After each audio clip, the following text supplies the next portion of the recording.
Welcome back, everybody. It's time for round number 2. We've got Luciodology and Full Meta Jacket out of D West coming at you here.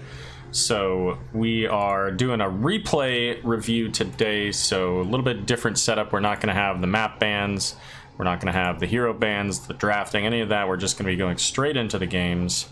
So let's go ahead and see what we got. So our first game here is going to be on Sky Temple. And let's see, there we go.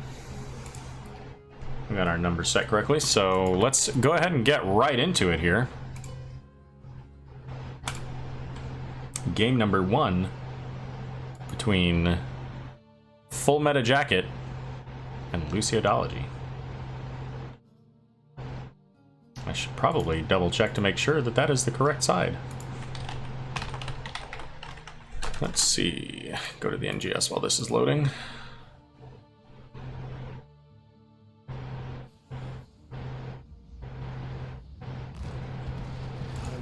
Due East. Tunes.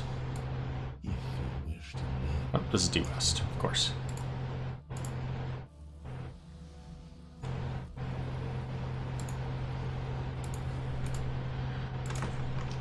All right here, so make sure that we've got the right squads on the right places here. We'll start with this side because this is the side that I pulled up. Yeah, we got it right. Good deal. All right, so for Luciodology, we've got Joshipu on Uther, Eugenos, we'll go with Eugenos on Mal'Ganis, Takulu on... I have no idea who that is. Is that supposed to be Vala? Who the heck is that? Must be Vala.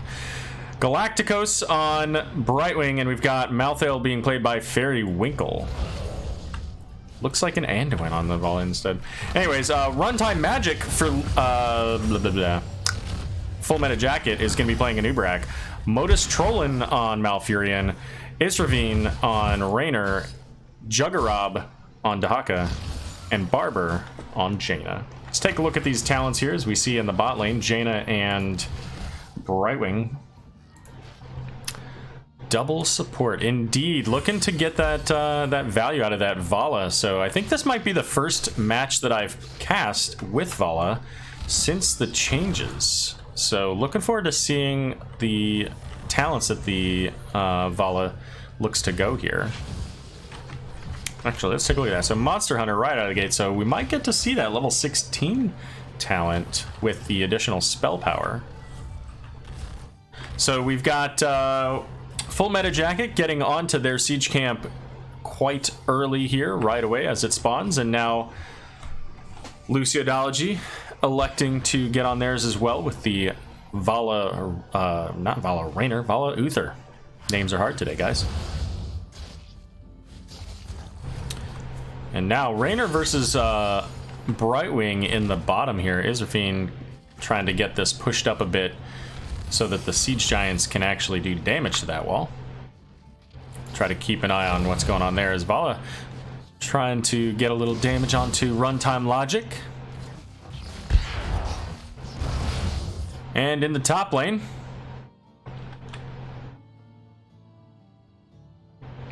hold on, let me check my... Oh, son of a... That's what I get for trying to be funny. Well, good job, Raynor. Israfine, you're a stand-up quality citizen. And here comes Uther to try to get this lane soak in the bot lane. Get the value out of the Uther. We do see movement up here in the top lane finally, so they are doing stuff and things up there. And they're actually fighting each other now. The tongue going out onto the minion looks like it missed the Malthael, as I imagine he did a Wraith Strike onto the other side. Take a look at these level 4 talents that have been picked up. So we do see the continuation of the Q build for Vala. And Root going out has that healing penalty, which is pretty valuable when you consider that they've got a double support and their main tank and their offlane also have quite a bit of self-healing. So understandable why they went into that. Now, interestingly enough, Jaina at level 4 taking that, is it Frost Armor? Is that what they call it? Yeah, I assumed it was the name of the buff.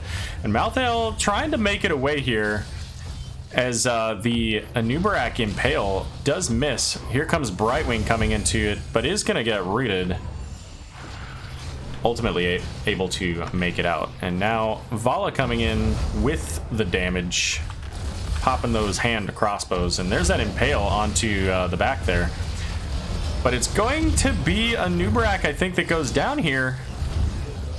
And indeed, so 1 kill to 1 kill now at this point, but it's a 3 versus 4 in the top lane, and Malthael being a little bit far forward there, unable to make it back away, and Takulu trying to help out, get some damage onto this Raynor, thanks to Uther Hammer of Justice, and Eugenos coming in as well with that sleep, able to slow things down, but I think they can catch him? Maybe not. Pixie Dust keeping Mal'Ganis alive, giving him that little bit of speed boost that he needed to stay out of that. And ultimately here we see that Luciodology gets the mid point and some of the top point as well. It will ultimately be finished by Full Meta Jacket. But thanks to Jaina picking up the XP in the other 2 lanes, Full Meta Jacket has about a 1 level lead, just slightly more. Now we have a different matchup here left in the top lane as Malthael going to the camp, the siege camp in the bot lane there. Vala versus Dahaka. And Vala did get a little bit of a buff with her base health as well. So she's able to at least stay into fights a little bit longer. Apparently they were streaming as well, so there's a live version where you probably were able to catch that Brightwing kill earlier. Or maybe not. Maybe it's not Raynor who's streaming. So Hearth back from Vala, which gives Dahaka this lane for free for a moment. But here comes the Malthael. Looked like he was booking it. He's got that on a pale horse, able to get up there very quickly. The tongue goes out this time onto Malthael as there are no minions. And getting Malthael pretty low there, ultimately. Down in the bot lane, we see this big push. 4 plus a siege giant camp going into this wall, getting a lot of value, and this is what you want right before this bottom shrine temple is going to be coming available here. Level 10's online, so this should be a pretty simple fort for them. Maybe not entirely from the fight, but certainly from the temple if they don't get it here. And there's the cocoon onto Brightwing. Mal'Ganis popping his sleep to try to disengage and allow Brightwing to get out, but Brightwing did not pop that soothing, not soothing mist, but the soothing mist? Yeah, that's what it's called, to get out of the root, and ultimately will go down. Jaina finishing that level 1 quest. So we've got 3 of them here in the bot lane. Protecting this temple is now Dahaka's pushing in the top, Raynor clearing up in the mid lane, and now Malthael coming down to join the party. Level 10's now online as well for Luciodology, so maybe looking to come in on this point. It's got about half of its time left, but the root and the stun slowing Mal'Ganis down. Israfine getting all kinds of damage onto Malthael there in the background, but it is going to be Divine Shield onto Malthael to keep him alive. And we see the Carrion Swarm as Malthael goes down. So far, 1 down for Luciodology. Could be a second one as Mal'Ganis taking loads of damage and will try to sleep the rest of the team, but not able to get out. And now it looks like they're going to go ahead and get started on this boss, knowing that they have no Mal'Ganis for 10 seconds. Yeah, I was going to say, I don't know that I really like that play all that much. Ultimately, with all 4 of them nearby, that still becomes a bit of a challenge for you. So, heroics for Luciodology. We've got Reign of Vengeance. Obviously, we saw the Carrion Swarm. I think that's Last Rites. It is. Blink Heal coming from Brightwing, and then, of course, Divine Shield, as we saw from Uther. And now, looking for this camp invade, here comes Full Meta Jacket, but not quite in time to get onto that point.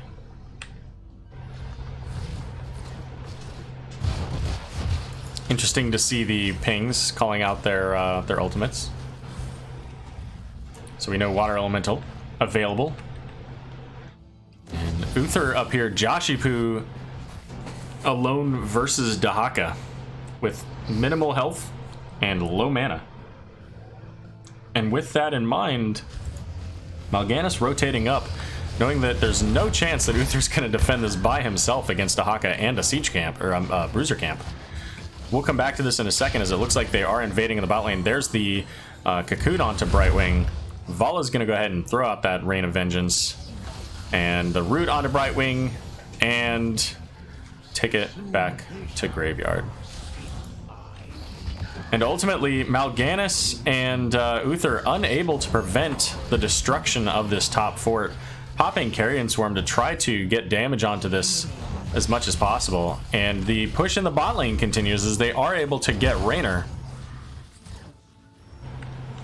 I'm sorry, as Raynor's able to get Malthael. And now I think this boss is a little bit more acceptable. Dahaka can come down if he needs to. They don't have Malthael. They have nobody close by to use Phase Shift. Nice, easy, comfortable play for them. And now they see the heroes elsewhere on the map. They see Vala down over here in the bot lane. They see Mal'Ganis and Brightwing. And Dahaka probably has to back out here.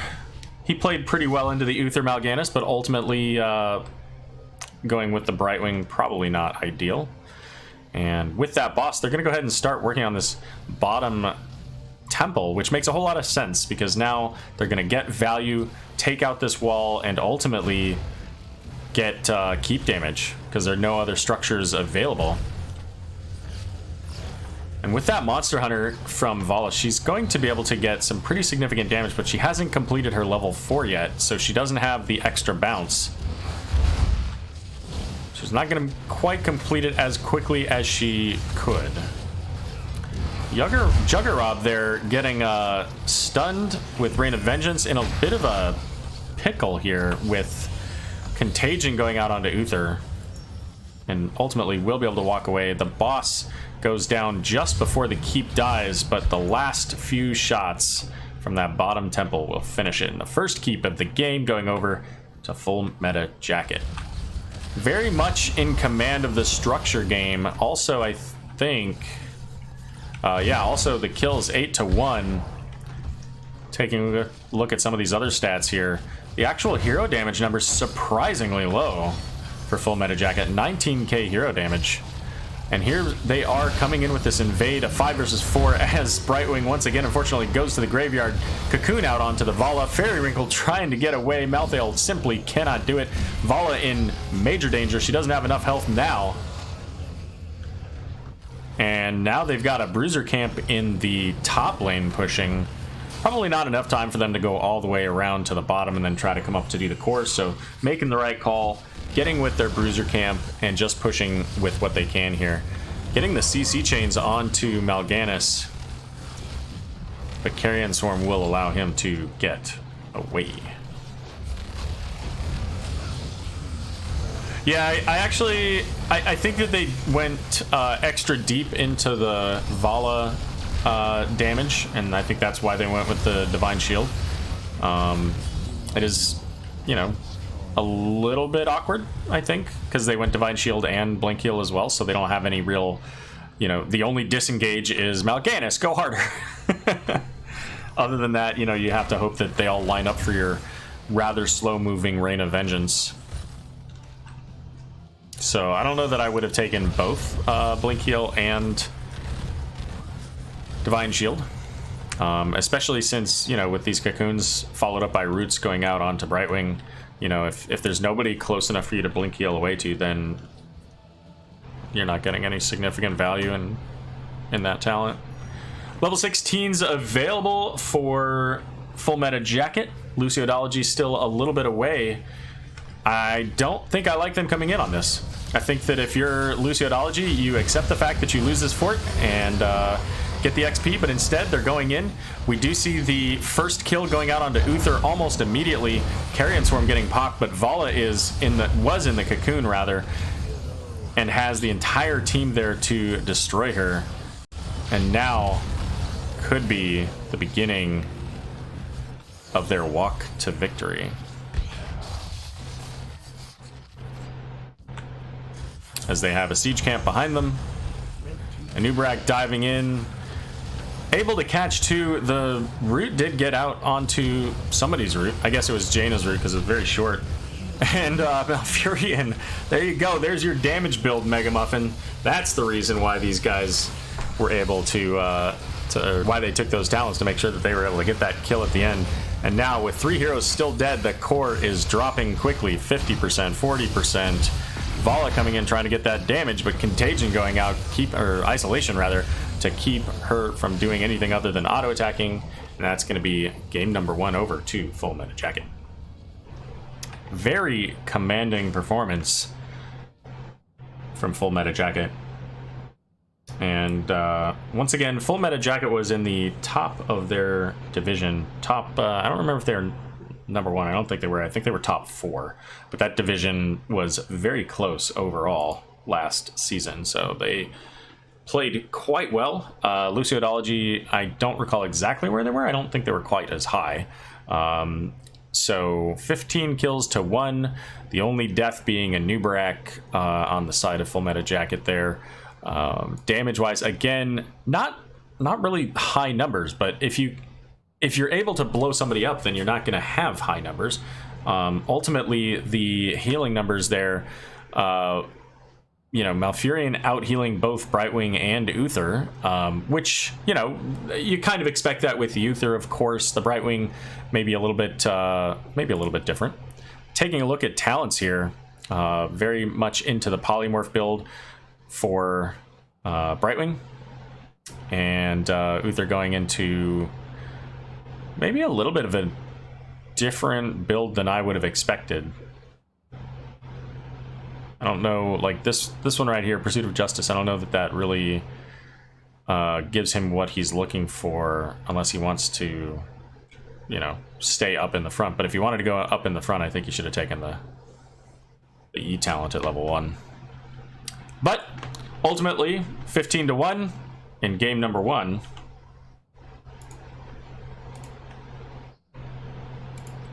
Yeah, it was a little bit awkward, I think, ultimately. They had difficulties getting the blow up. I think they needed more out of their supports to make that happen. I think that with that comp, that probably the polymorph was just fine. Taking the Q talent at level 7, though, with the slows, almost, like, to me, that's questionable, just because of the fact that if you're going to go that route at level 7, then take the level 4 as well, giving you that additional range so that you don't have to be right up in front. That's, you get the value out of the polymorph at level 1 anyways, with the increased range and the resets. So it allows you as Brightwing to be a little bit farther back, rather than having to be right up in front. I don't know. It is what it is. Game number 2. Looking at Braxis Holdout. So our teams for game number... Oh, let me put up the points so that we've got something showing up on the screen that they actually won a game. Full Meta Jacket, 1 point. Update that for you folks. So we've got game number 2 here is going to be on Braxis Holdout, as I mentioned. And let me just set up the little pop-ups just to make this a little bit nicer looking for you. What do we have here? So, did they change on me? Let's see. No, that's right. Okay. All right. So our teams for game number 2 here. So we have Ariel, Cho'Gall, Phoenix, and Rexxar. Ariel, Cho'Gall, Phoenix, and Rexxar. So they're using... I assume they're going to go Meme Beam, because they don't really have any wave clear for the Zerg. Like, Gaul just doesn't do it. Let's see. So that was Takulu. So what else do we have here? Joshi. And Galactos? Nope. Fairywinkle? There we go. So Joshi is on the Cho, and then Fairywinkle is on the Gaul. Interesting. Alright, so that is the Luciodology team. For Full Meta Jacket, we're going to have Zagara. We're going to have Johanna. We're going to have Jaina. We're going to have Stukov, who I apparently cannot spell. Let's see. So what I say, Jaina is on the Jaina. Who am I missing? Tychus coming out for Barber. So Zagara, Johanna, Jaina, Tychus, and Stukov.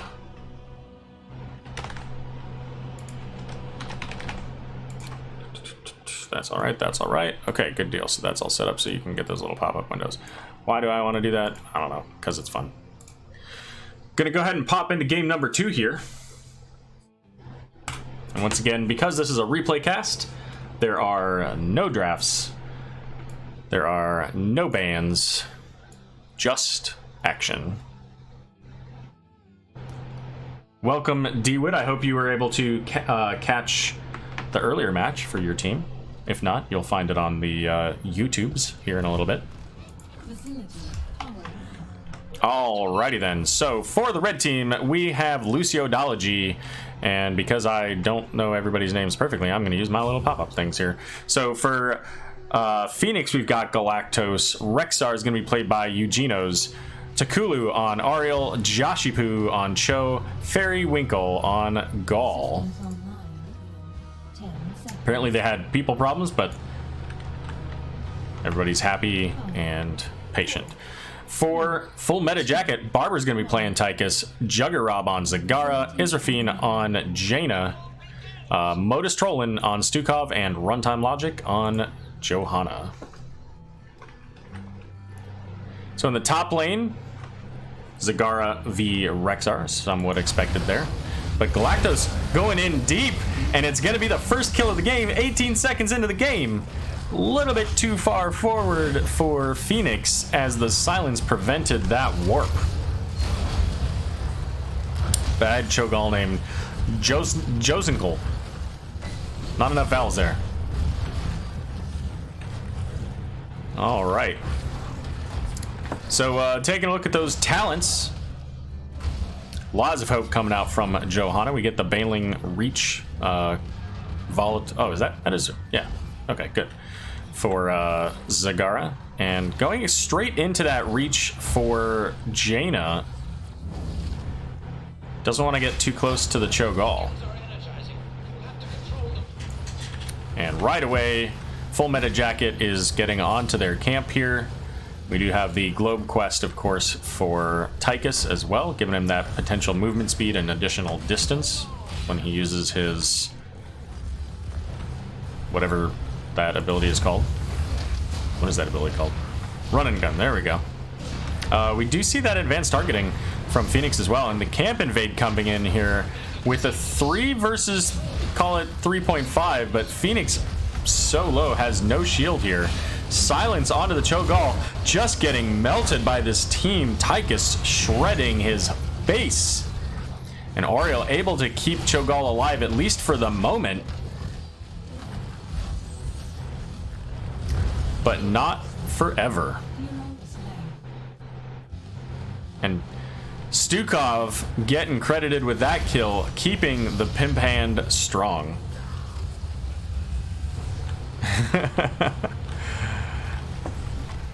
So with that kill now, they're getting all of this value in the bot lane, able to take that wall.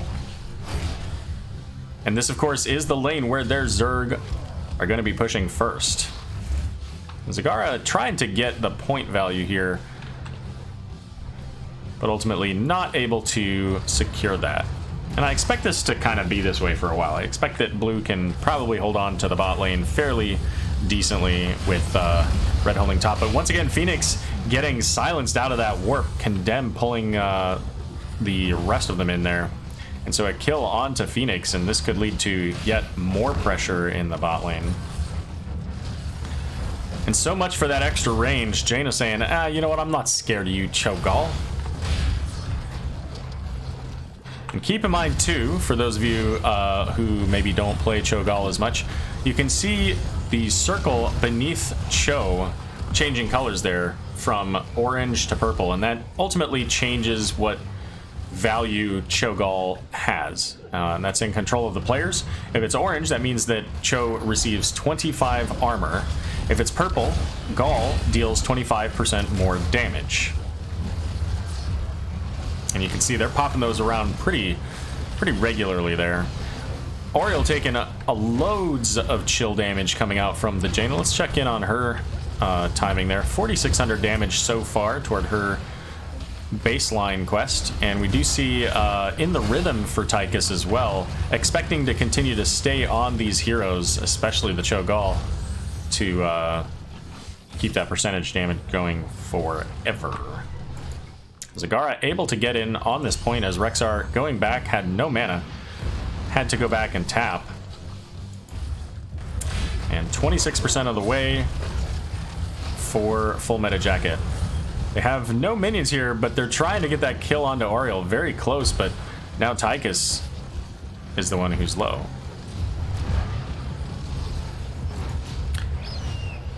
Alrighty then. Phoenix came up here to try to help out with the Zagara, but check out that health bar. No shielding, and about 20-30% health. Level 4 is available for both team, of course, as they're approaching level 7 now. We do see that Detainment Strike quest for Oriole and the Rune Bomb for Gall. Upon completion for Cho'Gall, that Rune Bomb quest is going to give them 20% faster movement on the bombs and a little bit farther distance as well. Cho'Gall here about half health, getting the Q out of Barber there.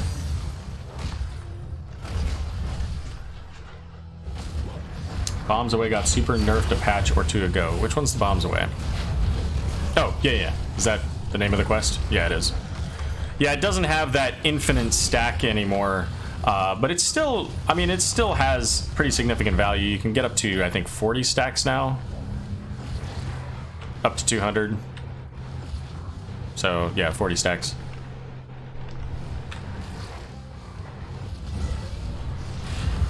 And once again, hyper aggression coming out from full meta jacket. And again, the Phoenix in the silence. Full meta jacket, if it ain't broke, don't fix it. Pull that Phoenix into the silence and then just watch him fade away. And Zagara up here in the top lane, a little bit low on the manas. But again, at level 4, taking that auto attack stacking talent, so getting the additional damage with every single attack onto the Misha. Fight breaking out in the bot lane. We do see that Detainment Strike going out, getting the stun onto Johanna. Cho'Gall putting himself in the way of harm to make sure that Oriole does get out of that fight safely. So far, 5 kills to none, most of them on Phoenix. 1 kill as well to each Cho and Gall. Let's check in the top lane real quick here as Zagara in a bit of danger, trying to get away from the Rexxar. Does ultimately succeed.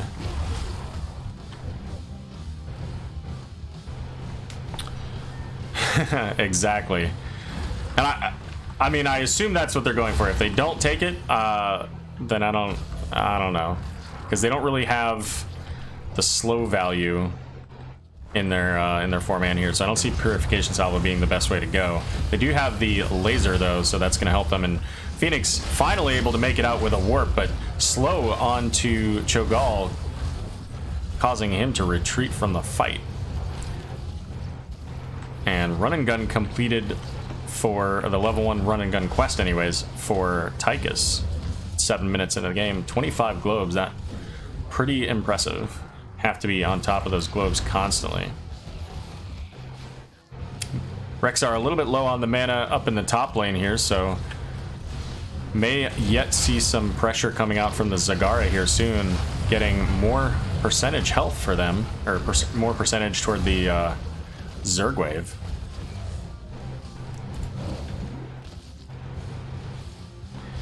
And those autos here starting to provide a lot of damage. 83 stacks, so pretty significant there.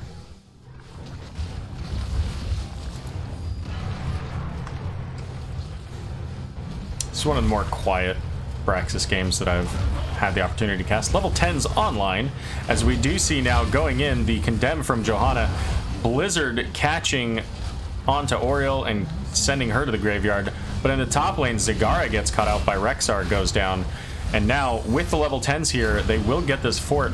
But now, level 10 online as well for Luciodology. So let's cover these. We've got the Massive Shove, the Odin. I think that's Water Elemental. Yep. Not Nidus Worm. It's actually going to be Devouring Maw for Zagara, which will help work against the Cho'Gall. Who'd I miss? Blessed Shield, of course, for Johanna. On the other side, we do have the Crystal Aegis, the Hammer of Twilight, I believe is what it's called. Yep. And it is Purification Salvo. I don't like it. I think you just threw the game right here. Shadow Bolt Volley, and of course the Unleash the Boars. So I guess they're thinking Unleash the Boars plus the Purification Salvo.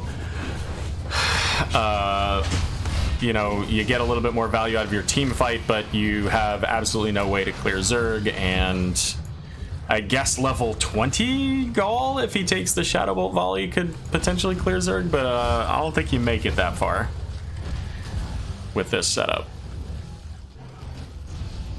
They don't have enough slows to make this work. So switching the lanes now that they've got that pressure in the bottom lane. And now Zagara, if she catches onto this, can get on this point, maybe get them some percentage here.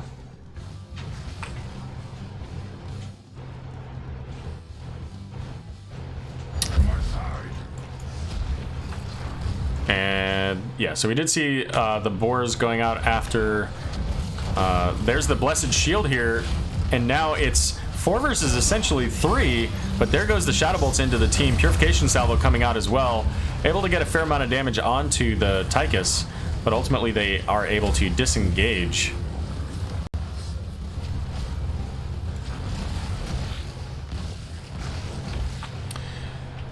Yeah, and this... The Phoenix seems uber questionable to me now, because I feel like a lot of heroes would have been much better. Somebody with a little bit more survivability, as Phoenix barely able to make it away. If that Stukov was a little bit farther forward, that would have been, once again, a dead mech there. And Zagara down here, fairly low on health. How are we doing on those quest stacks? Level 20 now achieved on the Rune Bomb for Gaul. Slow on to the Cho'Gall, keeping him silenced, and there goes the Blessed Shield once again, keeping them together. Phoenix is able to make it out, and Shadow Bolts going in, dodging all of those bolts. Is Johanna popping Iron Skin as well. And looks like Misha's going to go down to the bot lane. Phoenix has 40 health, should die. Yeah, it pretty much instantly dies as soon as he comes out of the Crystal Aegis there. Giving pretty much a full energy bar over to Oriole, though. And 13's available now as well for full meta jacket. Blizzard hitting that Cho'Gall.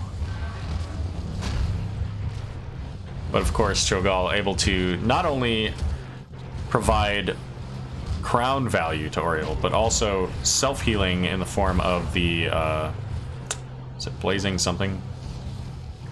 Consuming blaze. And Zagara coming down, getting onto this camp as Rexar rotating up, looking to try to get something here out of this, but 2-man Blessed Shield, and Rexar is at half health, so needing to get the energy here. Molten Block popped from Cho'Gall. And now Johanna right up in the middle of the team as Cho'Gall trying to get in on the Jaina, but gets sent back with that pimp hand strong pushing back. That's true. That is true. Once they get to 16, yeah, they can get the cooldown reduction. Is it 16 or 13? I guess we can check that in a second. But now we're getting that healing out of Oriel. Manages to hit everybody with that that heal. But once again here, Phoenix very low in health, and they're all having to pull back. So Molten Block, Twilight Nova giving them the extra bombs, and we do see ultimately Phoenix going down.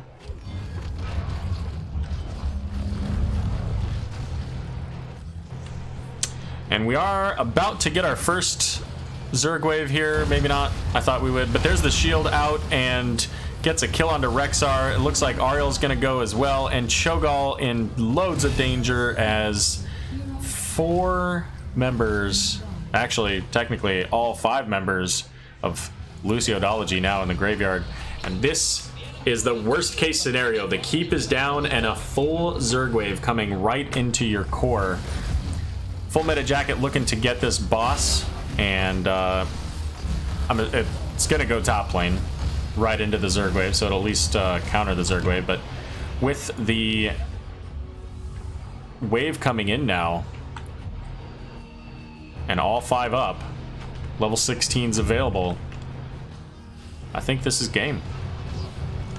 They don't have the clear, so we'll see. Checking it out onto the core. Ariel taking loads of damage. Purification salvo is going out. It does hit a few. Actually, it hits almost everybody there. The big Devouring Maw onto 4 sets Odin up to do a load of damage there. Phoenix gets rid of all of that shielding, and Oriel trying to get close enough to heal ultimately dies, but Molten Block used to try to keep Cho'Gall up. And now Phoenix going onto the Tychus, but no health to do anything, and 40%, 30%. This Zerg wave is just melting this core. And that just goes to show you that it only takes one Zerg wave if you have enough pressure and if your enemy team has no wave clear. So, you know, do I think that the Meme Beam would have provided enough value there to win the game? I don't know, but what I do know is that if you have Meme Beam there, you don't instantly lose the game. You know, they still had to wait for people to res and all that stuff, so they probably still could have lost there, but at least they get that value. You know, even could have potentially had the Rexar. I think that what is that? Crap, I don't remember. Anyways, the other Cho heroic Upheaval, I think, would have been a better option for them. If they're able to, if Jashipu is familiar with the positioning and all that stuff, you can isolate heroes. You can set them up for a good Twilight Nether, Twisting Nether. Anyways, the big AoE circle that Gall does. I think there's a lot of value that those things could have provided, and I think that Phoenix probably was the roughest part of that draft for them. So I think that, the Rexar, the Oriel, obviously, Gall, Cho, like that stuff kind of all works out, but I think that they needed more out of the Phoenix. Statistics here for damage, mostly, of course, on the blue side with Tychus and Zagara. And I have to assume that Zagara stacking is just basically like 80% onto Misha. 45k from the Gall. So Gall, the only one on the red side that, of course, really able to provide any significant damage. Even Johanna did more damage than Phoenix. And again, it's not to say that they, played Phoenix poorly or what have you. It's just that Phoenix, I don't think, was a good pick. And 15 kills to 1. I think that was exactly the score in game 1 too, was 15 kills to 1. See who that feeder was. Who was that feeder on that team? Zagara this time. There you go. All right, so 2-0 for Full Meta Jacket. Let's take a look at those standings here. as I didn't want to show them to you before, so that we had no surprises. So Luciodology currently sitting at the bottom of the standings with no points. Full Meta Jacket up there with 5 points. Right up at the top of the division, only 1 point away from Disturbance, tied with the Baddest Dudes and Clouded Minds. It's 2-30. Gotcha. Fair enough. Alrighty. Well, that's it, guys. That's all the replay casts that we had for today. Taking a look at the schedule here real quick here, I'll be back at 6:30 Eastern time tonight with another Division D East game between Painfully Average and FF in the Pancakes. I think that's supposed to be short for Frank's Fritters in the Pancakes. And then later tonight, if you happen to be around, check out DB Smiley's Twitch as Regen Phoenix versus Rush B. Not ultimately a direct Division C Grand Finals rematch, but about as close as you can possibly get without Regen Red existing, as Regen Phoenix main roster has 2 members of the former Regen Red, but also tonight we're going to have Shui in the off lane, so it's going to be 3 of us plus 2 of our other team members there against the might of Rush B. So don't miss that tonight at 9:30. Thanks for joining us today on Replay Sunday, and we'll see you again soon. Just a few hours.